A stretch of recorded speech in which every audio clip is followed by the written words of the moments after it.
Good evening. We'd like to welcome you all to the Schuler Auditorium at the glorious North Idaho College campus. It's a pleasure to be with you. It's, for me, a distinct pleasure to see many of you, having been away from the organizations. My mother passed away recently, so I was out and about. We look forward to the election on the 8th of November, and those elections that we have the opportunity to participate in are only valuable if our vote is an educated vote. That is a powerful vote. The format for today, the forum of the Joint Chambers of Commerce have decided to hold this forum for those who are participating in on the ballot for the trustee positions for North Idaho College's Board of Trustees. We have zones 1, 2, and 5 represented here tonight, and the candidates who are present will introduce themselves. But before we start that, I just wanted to let you know that this is a forum and not a debate. So there is a format that we will follow, which is this is your opportunity to listen and to observe. There will be no questions or participation from the audience. That includes cheering, jeering, and clapping. I wonder if I sound like a mother all of a sudden. Anyway, so we know that these kinds of opportunities can be exciting at times. Answers that come forward and insights and opinions can be exciting, but you're just going to have to sit on your hands. Do you remember there was an auction house on Trustees, which is now kind of falling into a state of disarray, but I was attending a horse auction there just as a curious participant. I wasn't going to buy a horse, and the auctioneer, after about 2 horses had come in, stopped the auction and he said, "Lady, if you don't stop waving your hands around, you're going to buy a horse." So I also have to occasionally sit on my hands. But we do celebrate diverse opinions, and that's what this process is about. And there are challenges in front of us, and there will be many opinions on how to get from this point to the next, and we celebrate that. But though I am certain you will all cooperate with the format I've just outlined, in the off chance that there's someone who cannot contain their enthusiasm and becomes disruptive, I will remind you that there is a format we're following. If that is not successful, we'll just excuse ourselves from the stage here for about 15 minutes, and someone will invite the over-enthusiastic participant in the audience to be excused from the facility. Was that politically correct? Okay, so let's get to the business at hand. The Joint Chamber Public Policy Committee, which includes the Coeur d'Alene Regional Chamber of Commerce, the Hayden Chamber of Commerce, the Post Falls Chamber of Commerce, and the Rathdrum Chamber of Commerce, they represent a broad spectrum of businesses and residents in our area who are impacted by the health and well-being of North Idaho College. The Joint Chamber Public Policy Committee believes that you probably agree that our community would benefit from hearing directly from those candidates. The candidates who were able to attend, you see in front of you, there are 3 other candidates who were not able to attend, but this at least will help us to be somewhat prepared for our election on Tuesday, November the 8th, which will include, as I said, zones 1, 2, and 5. A robust North Idaho College, history tells us, a robust North Idaho College benefits our region and has been doing so since 1933. Many of us on the stage and in the organizational team and in the audience have attended classes at North Idaho College, or have family members who have attended classes at North Idaho College, or have friends who have attended classes at North Idaho College. Here at this enchanting campus, or out at the Workforce Training Center, or out on the prairie at the technical school, many, many of us have been enriched and blessed by those great programs in all the locations. And even, so there's the traditional learners and the adult learners, but there's the dual enrollment program. I'm the mother of 10 children, and many of my children have attended that program where they walked for their associate's degree before they walked for their high school diploma. And that was an amazing experience as a mom's pride, but also in the pocketbook. To have the kids already have 2 years of college under their belt was just an amazing opportunity. We want the richness of this this campus and the other campuses to continue. So, it's no secret that we've been through some tumultuous times here of late with North Idaho College, and that we face more. We face both challenges and opportunities.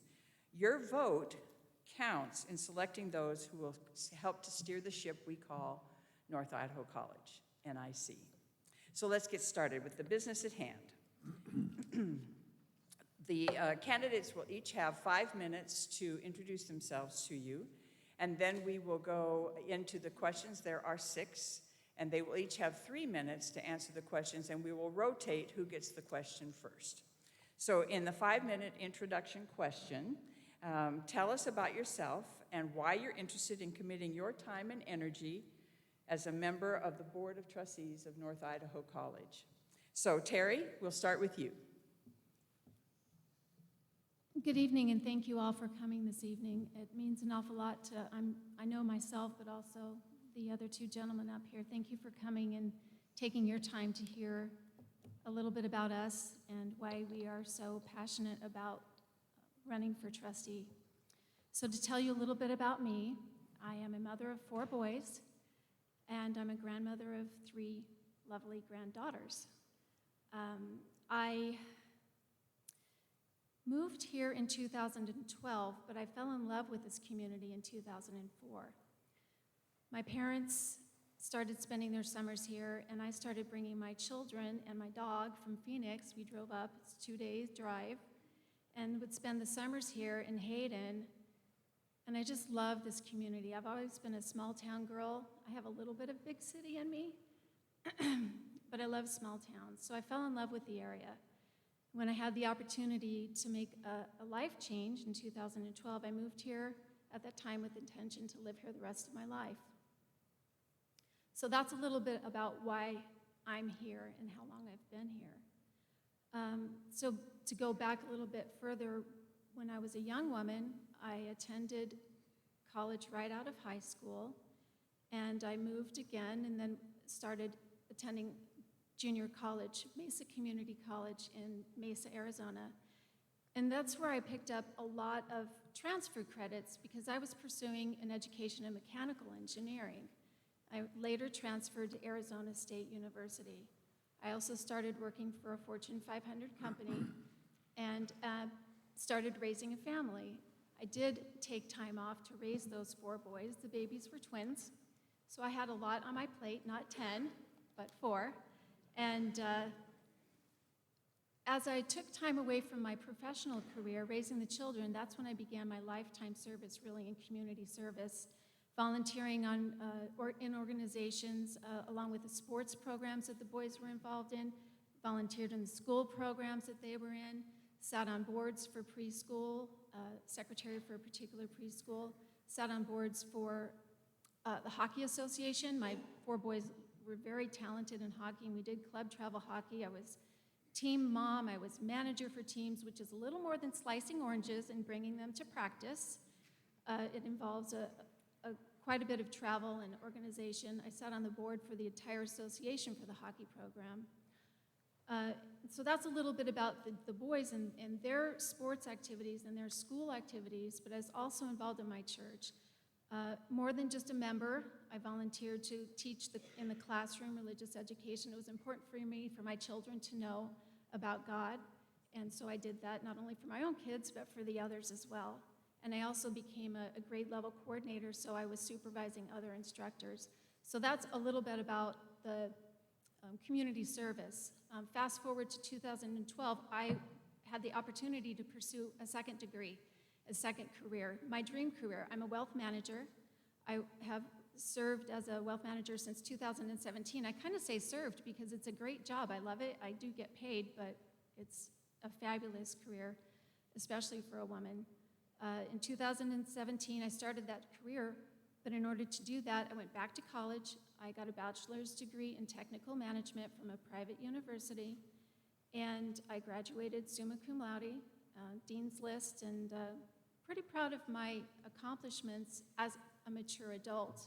So to tie that back to the college, I have passion for students that are 20 and under. I have passion for students that are 20 and 24 years old, sort of that post-immediate maturity after high school. And then I have the passion for students that are mature and want to continue their education later on in life. And so that really speaks to why I've decided that I want to run for trustee. I have a passion for community service. I have professional skills with my mechanical engineering skills and also with my wealth management. I understand finance and budget. I'm secretary and treasurer for my HOA here, and that was a very big job. I really brought that organization up to speed when I stepped into the role. The bank account was closed. We had no historical records, no minutes were being taken, so I brought all that into good order. And yes, I know Robert's Rules of Order. And I found at that time that our governing documents were severely outdated, 25 years. Our articles of incorporation weren't even accredited by the state of Idaho. Terry, So, yes, am I thank you done? very much. Sorry. There's a lot to tell. Brad, tell us about yourself and why you are interested in committing your time and energy to be a member of the North Idaho College Board of Trustees. Okay, my name is Brad Corkill. I live with my wife of 49 years in the Cataldo suburb of Rose Lake. And we have been in Kootenai County for 33 years, and I've been in Idaho for 44 years.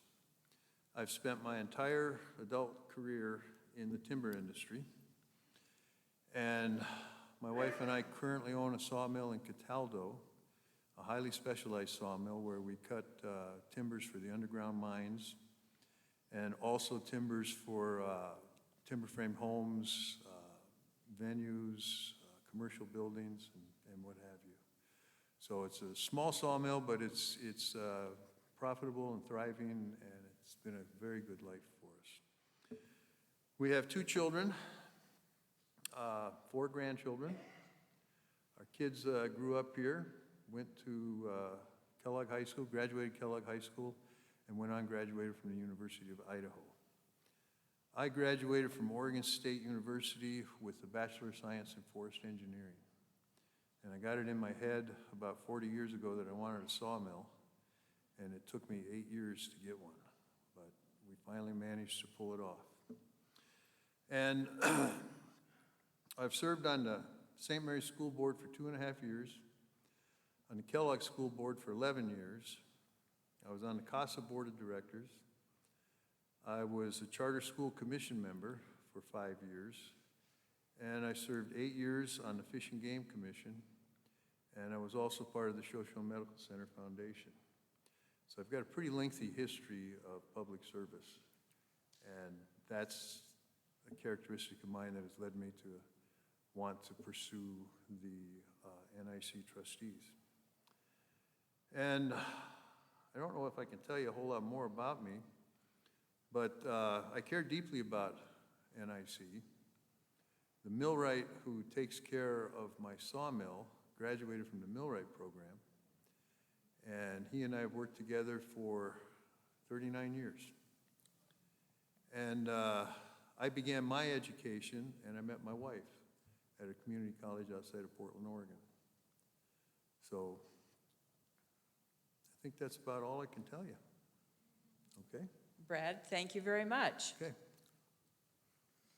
Pete, tell us about yourself and why you are interested in committing your time and energy to be a member of the NIC Board of Trustees. Good evening. My name is Pete Brochet, and I'm running for the position of North Idaho College Zone 5 trustee. I'm interested in a trustee position for the health of the college. And by health of the college, I mean these 3 things. The accreditation of the college. It's not just its current accreditation issue, but to prevent future accreditation issues. To reestablish order. Due to prior board leadership and its actions, North Idaho College has seen an exodus of qualified faculty and staff. They were dropped by their liability and property insurance carrier, and they continue to see a decline in enrollment. And third, to provide professional leadership.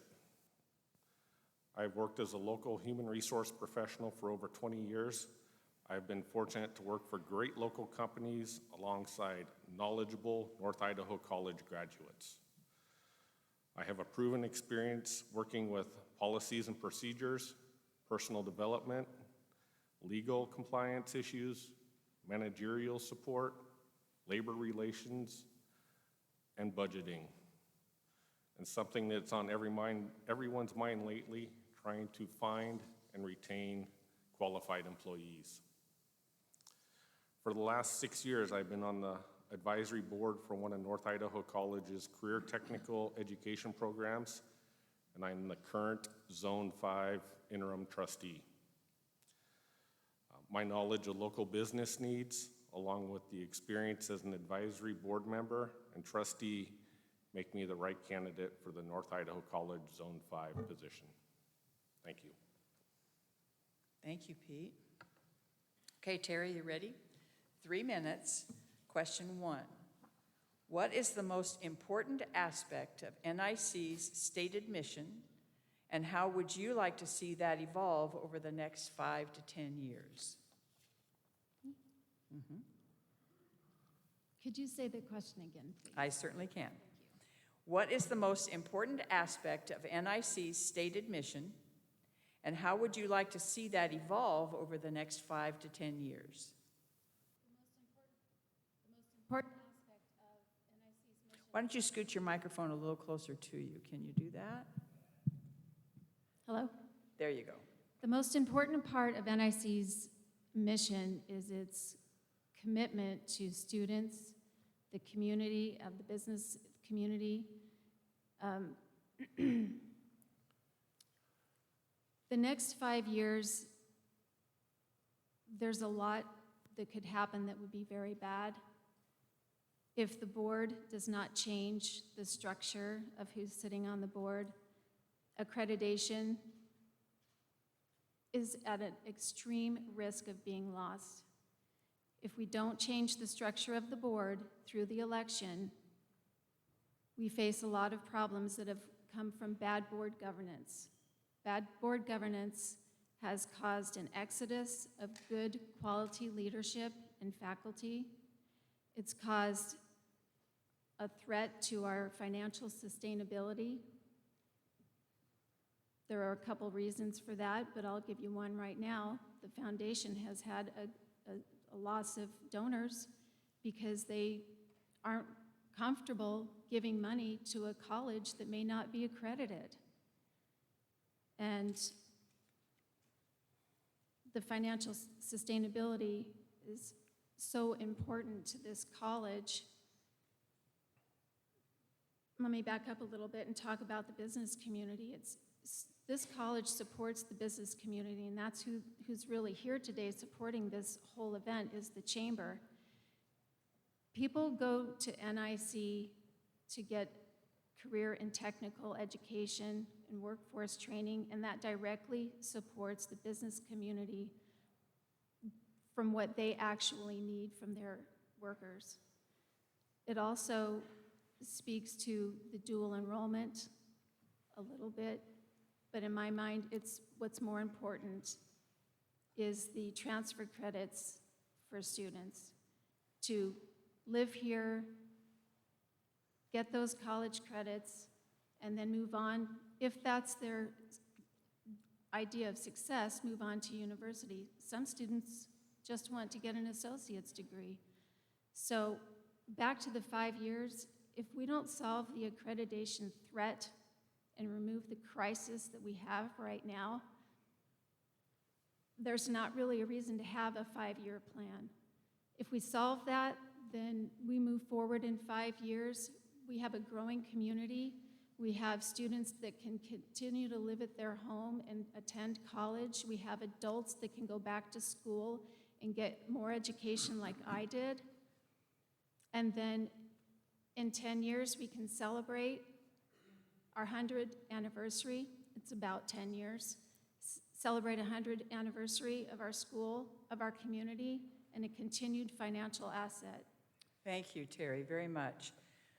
Brad, what is the most important aspect of NIC's stated mission, And how would you like to see that evolve over the next 5 to 10 years? There are many aspects to that question, but one of the first ones that pops into my mind is the staff and the faculty who work here have to approach their jobs with the knowledge that the jobs are secure and that the college is going to be here in 5 years. And the students who attend here have to attend with the belief that their credits are going to be able to be transferred to another higher level college or university. So, you know, it's the job of the trustees to make sure that that atmosphere is in place in the college. And, you know, the mission statement speaks to the needs of the students, employers, community, and so on. And it's important that, you know, as a trustee, we represent the taxpayers of the community. And it's important for us to be responsible and for the taxpayers to know that their money is being spent wisely, their tax dollars are being spent wisely, and they're going to a productive cause. So, you know, in 5 years, I would hope that the college is healthier than it is today. And in 10 or 12 years, when we celebrate our 100th anniversary, as Terry has mentioned, it'll be a great celebration. And I'm sure everybody will be proud. You know, NIC is nationally known for a lot of its programs, nursing being one of the foremost. And I've heard stories that there's a dental hygiene program on the horizon. And I would like to see that in place. And I'd like to see the college continue to grow. Okay? Thank you very much, Brad. Pete? I feel the most important aspect of North Idaho College's mission is that it meets the diverse educational needs of the students, employers, and North Idaho community. Where would I like to see it in the next, or how would I like to see it involved in the next 5 to 10 years? I think that the board's decision over the next 5 to 10 years must really follow the values of the college. Student success, you know, create a lifelong learning environment that engages students as partners in achieving educational goals. Educational excellence, provide high academic standards, passionate, skillful instruction, professional development, and innovative programming. Community engagement, collaborative partnerships with businesses, organizations, community members, and educational institutes to identify and address the changing educational needs. Stewardship, economic and environmental sustainability through leadership, awareness, responsiveness, and diversity. Fostering a learning environment that collaborates the uniqueness of all individuals. I feel that this must drive the trustees over the next 5 to 10 years to make North Idaho College a better institution. Thank you very much, Pete. Okay, Brad, this one is yours first. Okay. Question 2, how do you feel about the way the current president was hired, and will you be able to work with him moving forward? I think the hiring process for President Swain was thorough, and I think it was just. And I'm pleased with it. And, you know, the trustees' conduit to the college is through the president, and only through the president. If a trustee is meeting with a faculty member, the president is there with him, okay? And that's the way it is. When I was on a school board, my contact to the school was the superintendent, you know, and if a teacher wanted to talk to me, I made sure that he went through the superintendent first. And so I have no problem whatsoever with Dr. Swain. I've met him, and I find him to be a very competent individual. And like I said earlier, I'm very pleased with the way in which he was hired. And I think we're fortunate to have him here. And, you know, he's an Idaho boy, and he's come home. So, yes, I could work with him. Thank you, Brad. Pete, do you need the question? I do not need the question. And I apologize because I'm going to be a little biased. Since I was one of the trustees that voted for Dr. Swain. But the application hiring process, it's sort of like the example of the iceberg. What the community saw was just a little bit on top. They don't know what took place before those interviews. Previous to those interviews, there was a panel of 27. You had teachers, you had business owners, community members, students that interviewed all of the candidates. Each interview was approximately an hour long, maybe an hour and a half long. Notes were taken on that.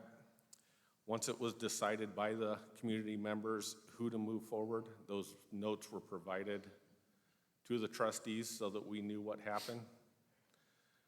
The president came up, or the candidates came up and had interviews with faculty and staff. We were given access to watch those online. We knew what the questions were. Then it came to the trustee interviews. Trustee interviews were hectic, not as scheduled, but I think that we did the best we could with what we had at the time. The questions that we needed to ask the president and answers that we needed to hear, we received. And I feel that the 3 interim trustees voting for the president made a great decision, and North Idaho College has a great president. Thank you very much. Terry, how do you feel about the way the current president was hired, and will you be able to work with him moving forward? I feel the process of determining Dr. Swain as the new president was very fair, was very thorough, and I'm very happy that he was chosen. He seems to be a very fair and genuine man. He met with me upon my request for over 2 hours, gave me a lot of his time so I could understand where he wants to take the college, what issues he finds to be important, and how I, if I am elected a trustee, can best help with those concerns and strategies and hopes and dreams that he has for our community and for our college. I've heard from people that I've spoken to in the community that his pay is outrageous. And my answer to that is, it's not outrageous. We probably had to pay a premium to get someone good and qualified and who was willing to come to this community in the hot mess that it's in. It doesn't make me happy to say those words, but I do feel that way. And I'm very thankful that he's agreed to come and give his next career life that he will be spending here with his family and make this college grow, improve, and fix the problems that exist and make it better. And so when we do get to the 5 years that we talked about earlier, we will have something to celebrate, but he must be supported by a board of trustees that will not undermine him, that will not work against him, and that will support him. Thank you, Terry. Pete, this one's for you. Question number 3. What, in your opinion, are the key issues that the NIC board needs to focus on to overcome the current questions regarding accreditation? What skills will you bring to the board that will assist in resolving those issues? It's kind of a two-parter. Let me repeat it for all of you. What, in your opinion, are the key issues that the NIC board needs to focus on to overcome the current questions regarding accreditation?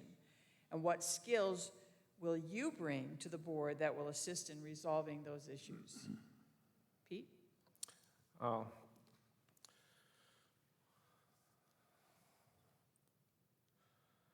So I guess let me start off by saying the accreditation is in jeopardy due to the governing board of the college, the trustees. It has nothing to do with the faculty, the staff, the curriculum, or the finances of the college. So the overreaching authority of a couple trustees created the question for accreditation. So skills that I'll bring to make sure the accreditation issue goes away. So as a current trustee,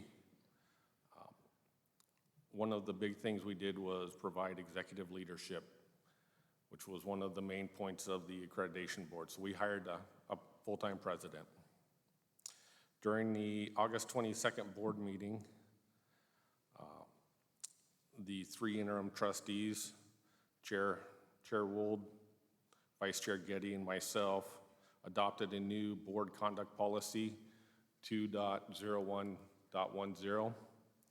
This policy outlines the processes, behaviors, methods of appropriate communication for effective and efficient board operations, and provided a general conduct policy guidelines for dealing with college personnel and much more. So what do I bring? I bring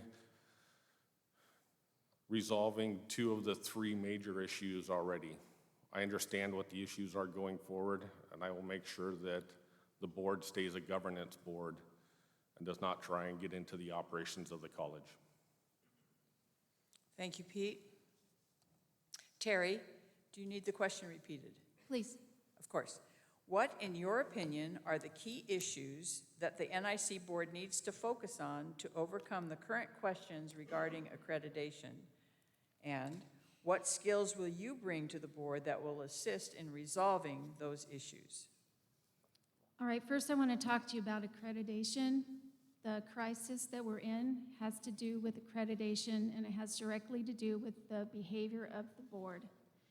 In 2020, the college received affirmation that everything was good. Curriculum, faculty, board governance, all was in good order.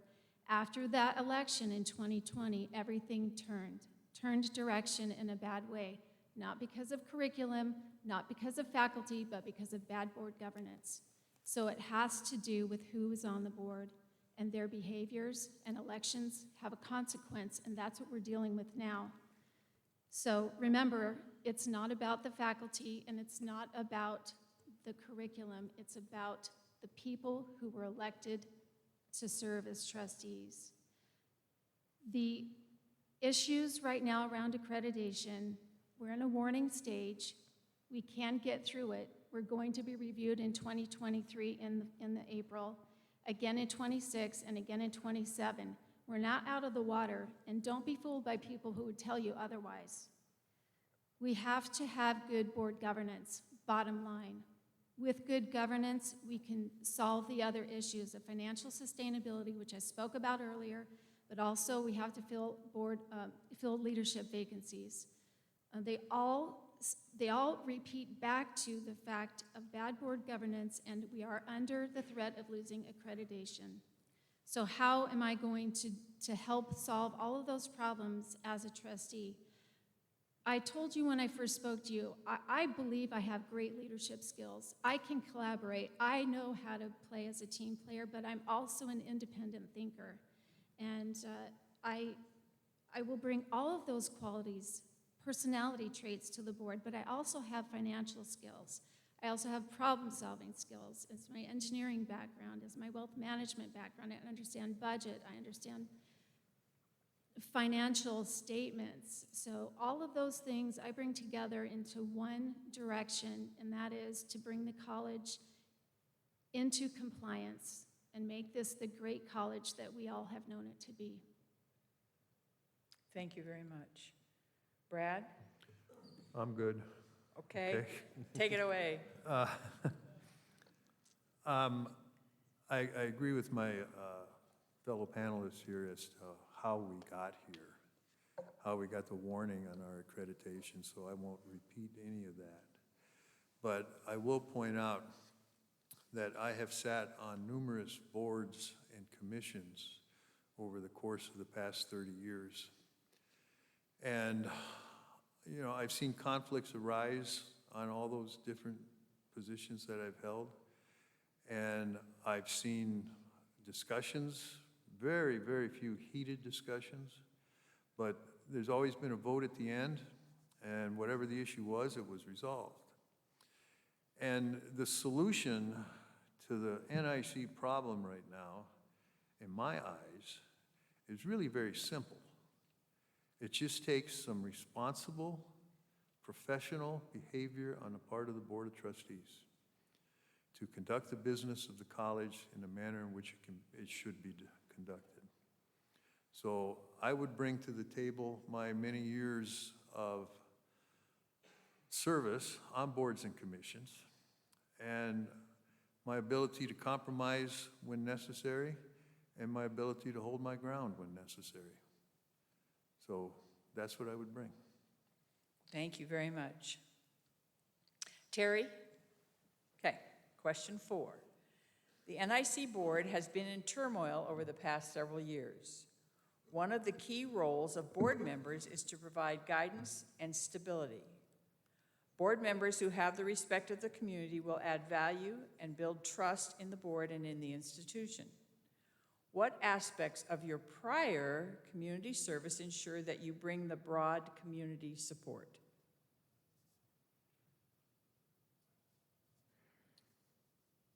Can you just repeat the last part of the question? Yep. Thank you. I'll give you the essence of the question. The essence of the question is that the board has been in turmoil, and that the board needs to provide guidance and stability to the college. Then I'll go to the last part. Ready? Board members who have the respect of the community will add value and build trust in the board and in the institution. What aspects of your prior community service ensure that you bring that broad community support? My experience in serving on the other boards that I have been told that I bring a calm, thoughtful presence to meetings. I think outside of the box. I'm honest. I listen to other people. I negotiate really well, I've been told. And I am respectful of other people. I listen to what they have to say, and I'm also able to bring people together to find a common thread. You know, if you talk to someone long enough, you can find something in common. And when you find something in common, that's the path to finding a solution that we can all agree upon. And I have a lot of experience with doing that, not just on the boards that I've served on, but also in my professional life as well.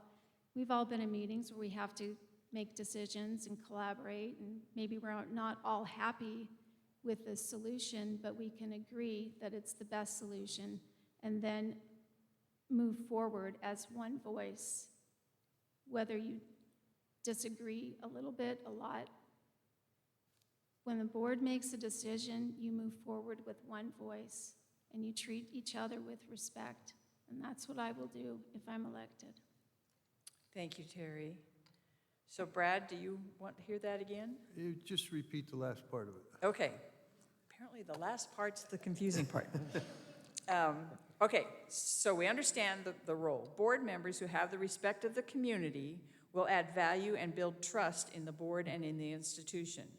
What aspects of your prior community service ensure that you bring that broad community support? I fear I might be in a little danger here of repeating my last answer. What I would bring is all my experience on these other boards, and as you know, as Terry said, you know, you have to be respectful. You have to listen. I would listen to anybody who wanted to give me advice. Whether or not I take that advice is another matter, but I will respectfully listen to it. And I would bring that to the table, and I would bring my years of a variety of different experiences on boards and commissions. And I just, you know, you step into a position like this, and I would cite my charter school commission. When I first got on that, it was like, oh man, what have I gotten into? You know, it was such a steep learning curve so quickly. And in many ways, this board would be the same thing. But you get past that. You learn as you go along. And I'd bring all the experience of, you know, all the different challenges of a new board and how to overcome that and how to learn and what to listen to and what to disregard. So, and I would do all that in a very respectful, polite manner. And that's an aspect of the Board of Trustees that has been absent for quite a while. Thank you, Brad. Pete, you got it? Sure. Oh, come on, I want to do it one more time. Like Brad, this is sort of going to be a repeat of some of the earlier stuff that I've said. I've been a local human resource professional for over 20 years. Been fortunate to work for great local companies alongside great North Idaho College graduates. Being 20 years in human resources, I've been in multiple industries. I've been in the construction industry, I've been in the healthcare industry, I've been in the warehousing industry, I've been in the distribution trucking industry, and I've been in the aviation industry. So I've seen a lot of what is needed by the community and by the local businesses. I have multiple advisory roles that I do for aviation schools. Currently, I'm on the Board of Trustees, or the board for KTEC. And I am an interim trustee, even though it's only been 5 months. Let me tell you, I've learned a lot in those 5 months. I've learned not what to do in those 5 months. So I think that understanding what is needed for the college, what is needed by the community, and what is needed by the faculty, staff, and students is going to be an asset to this position. Thank you very much. Okay, Brad, this one's for you. You ready? I'm ready. Okay. It's 4 pages long, so try to stay with me. How important is it for the NIC board to listen to and seek suggestions from the NIC staff and faculty, NIC students, and local business community, and others in guiding the mission and setting the goals for NIC? Wow, that's a tough one. You know, as I said earlier, the conduit to the college is through the president. So if the students or the faculty want to address the Board of Trustees, it would be with the president's blessing, okay? And it would be in a formal meeting, formal open public meeting. Listening to the community, especially the business leaders, about their needs is very important, very, very important. KTEC and the Workforce Training Center are two glittering jewels in the NIC world, and paying attention to the needs of the industries that those two institutions serve is very important.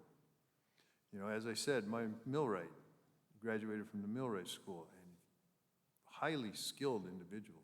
He gained a tremendous amount from that experience, and I'm sure that that school is even better today than it was 39 years ago. Okay, so, and as far as the students, absolutely. Absolutely, in a formal meeting with the president's blessing, the students and the faculty can interact with the board. Okay? Thank you very much. Pete, Please reread the question. please repeat the question. All right, here we go.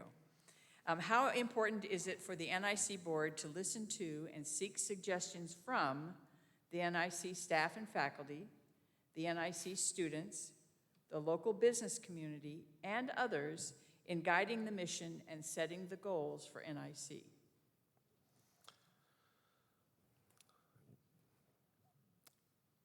For the faculty and staff, I feel it's important to listen to them, take in their concerns, but I also would recommend that they go through the proper channels to bring their concerns up.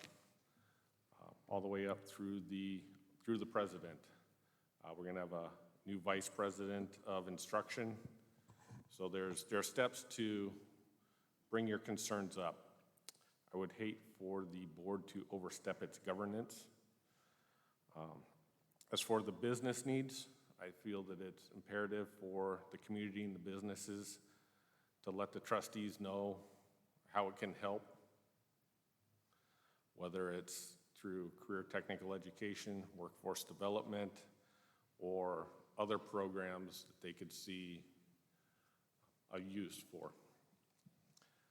With the students, I would almost say that they need to follow the same chain of command through the channels. They need to talk to their teachers or the deans, vice president of instruction. But if all else fails, the board is here to listen. Now, when someone comes to me, talks to me, I may push that back down to the president so that it can go through the chain of command, unless it involves the president. The president is the board's only employee, the only one that we have authority over. So don't ever think you can't come to the board if there's a presidential issue. So. Thank you very much. Terry, do you want the question? Okay, here we go. How important is it for the NIC board to listen to and seek suggestions from the NIC staff and faculty, the NIC students, the local business community, and others in guiding the mission and setting the goals for NIC? Can I ask you which question we're on? Yes, this is number 5.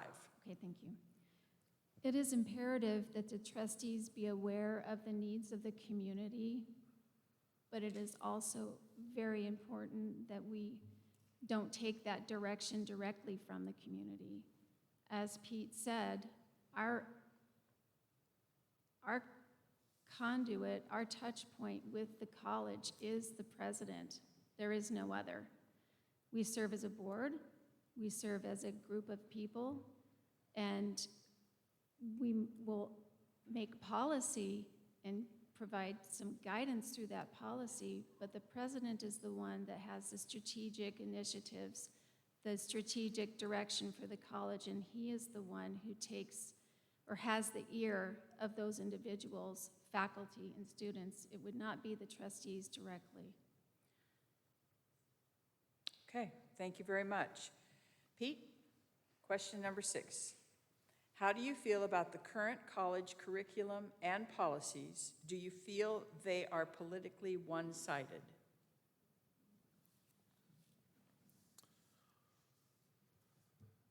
Can I get you to ask that one more time? Yes. I think that's probably a really good idea. Okay, how do you feel about the current college curriculum and policies? Do you feel they are politically one-sided? Great question. I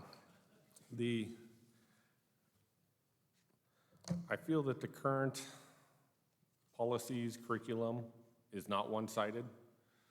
One thing to do with curriculum is the board sets the programs, but curriculum is defined by the college.